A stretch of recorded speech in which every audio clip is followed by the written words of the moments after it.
যোগাযোগও নেই। নিজের প্রিয় বান্ধবীর এমন জটিল স্বীকারোক্তি পেয়ে স্তব্ধ হয়ে গেল আশা। তো শাশুড়ি শ্বশুর এই নিয়ে কিছু বলেনি? কি বলবে? শিবু প্রশ্নের বদলে প্রশ্ন করায় কিছুটা রুষ্ট হলো আশা। মেয়েটা চিরকালই এমন, কখনো কোনো কিছু পরিষ্কার করে বলে না। দেখ শিবু, ওদের মধ্যে কিছু হয়েছে রে। আমি এসব কিছুই জানি না আশা। লোকটাকে আমি বিয়ের আগে মাত্র একবার দেখতে পেয়েছিলাম। কিন্তু জানিস, ঘরোয়াভাবে আমাদের বিয়েটা সম্পন্ন হয়। আমরা একে অপরের জীবনে ভালো করে চিন্তামই না, সেখানে ঝামেলা কেমন করে হবে বলতো?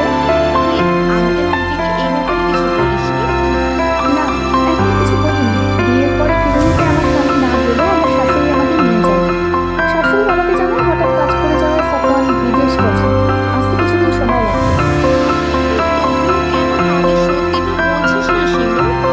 আমাদের আর্থিক অবস্থা তো জানা আশা। এখন আমি যদি বাড়িতে ফিরে যাই, বাবার কষ্ট হয়ে যাবে। ওর থেকে আমি বেশ আছি, 2 বেলা ভালো খাবার পোশাক সবই তো পাচ্ছি। কার সাথে কথা বলছো বৌমা? শাশুড়ির কণ্ঠ শুনে চোখের কোণ বেয়ে গড়িয়ে পড়া পানি দ্রুত মুছে নেয় শিবু। আশাকে রাখছে বলে কলফিতে দিয়ে পিছনে ঘুরে দাঁড়ায়। না আম্মা, তেমন কারোর সাথে না। ও ভালো, তো শোনো, তোমাকে যেটা বলতে এসেছি সেটা শোনো। আয়ান আজকে দুবাই থেকে ফিরবে, তাই আমি চাচ্ছি আমি আর তুমি মিলে নিজ হাতে কিছু রান্না করব। যেহেতু ও তোমার ছোট দেবর, তুমি পারবে? জি আম্মা। লায়লা ছেলের বউয়ের কথায় প্রসন্ন হয়ে চলে গেলেন। আয়ানকে শিমু কখনো বাস্তবে দেখেনি। 2-1 বার তার ননদ অনিকা আয়ানকে দেখিয়েছে ছবিতে, আর ভিডিও কলে একবার কথা হয়েছে। শ্বশুরের ব্যবসার কাজে দুবাই থাকে আয়ান, তাই সে বিয়েটা হুট করে